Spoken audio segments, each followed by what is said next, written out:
ادب والے جو ہیں ادب کو انٹرٹینمنٹ کا حصہ سمجھتے ہوئے ڈیفینسو کیوں ہوتے ہیں؟ پہلے تو یہ بتائیے کہ آپ سمجھتی ہیں کہ ادب انٹرٹینمنٹ بھی ہو سکتا ہے اور ساتھ میں جو اس کا بنیادی کام ہے یعنی کہ انسانی رویوں کی تشکیل کرنا اور ان کے بارے میں بتانا وہ بھی ساتھ ساتھ چلتا رہے، لیکن اگر انٹرٹینمنٹ کے اس میں بھی آئے تو کوئی حرج نہیں ہے. پہلے تو یہ سوال، اور اگر ہے تو کیوں اتنا ڈیفینسو کیوں ہوتے ہیں ہمارے لوگ؟ نہیں، میرا خیال ہے ادب کا اگر ہم صرف یہ کنٹریبیوشن بھی کچھ کم نہیں کہ آپ ایک کتاب پڑھ رہے ہیں اور آپ بھلے وقتی طور پہ فار مومنٹس آپ اس سے محظوظ ہو رہے ہیں، ٹھیک، آپ اس سے ذہنی سکون اور آپ اس سے وقت گزار رہے ہیں، لیٹس سے، ٹھیک ہے، اس کی یہ کنٹریبیوشن بھی کچھ کم نہیں ہے، ٹھیک ہے. لیکن میں یہ سمجھتی ہوں کہ لکھا تو آپ کو کسی مقصد کے تحت ہی جانا چاہیے. آپ پوئٹری بھی کر رہے ہیں تو دیکھنے والے محسوس کرتے ہیں کہ جسٹ فار اے رائٹر اور اے پوئٹ رائٹس، ایسا نہیں ہے.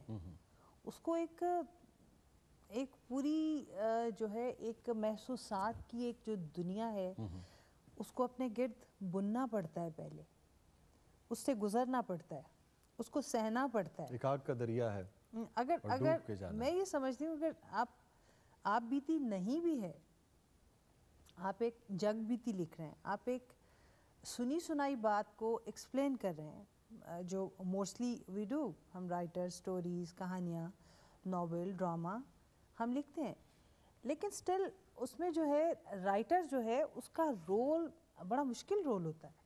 اس کو عام طور پر اس کو ایک آسان بات نہیں سمجھنا چاہیے.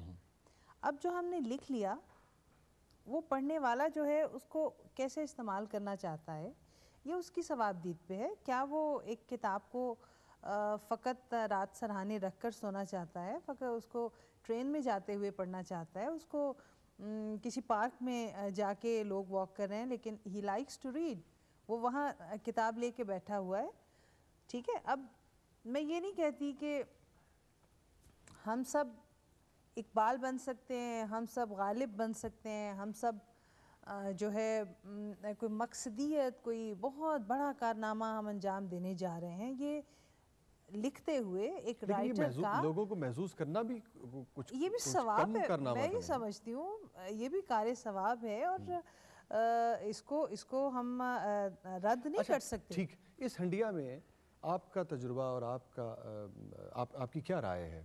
کتنی آمیزش جو ہے وہ جگ بیتی کی ہوتی ہے اور کتنی آپ بیتی ہوتی ہے؟ کریشن جو چیز نکل کے آتی ہے اس میں کیا ریشو ہوتی ہے؟ دیکھیے، اصل بات تو یہی ہے کہ آپ کے اپنے پاؤں میں چھالے پڑے ہوں اور آپ کسی زمین پہ چل کے جا رہے ہوں، ٹھیک ہے. لیکن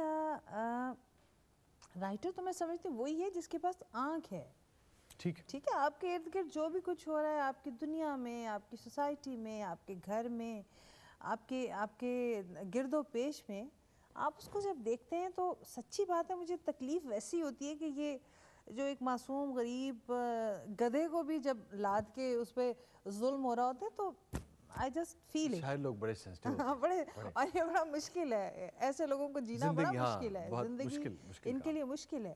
وہ کیا ہم بھی مسکرا رہے ہوتے، کاش احساس مر گیا ہوتا. وہ ایک شعر میں نے لکھا ہوا ہے، جی ایک شعر میں سناؤں گی، یہ آپ پہلے بات کر لیں. آپ فرمائیے پھر، چونکہ کال ہمارے پاس وہ جو ہماری نٹکھٹ دوست ہیں ان کی آ گئی. مجھے اکثر رلایا ایسے دکھ نے جو اپنی جان پر جھیلا نہیں تھا. واہ، مجھے اکثر رلایا ایسے دکھ نے جو اپنی جان پر جھیلا نہیں تھا.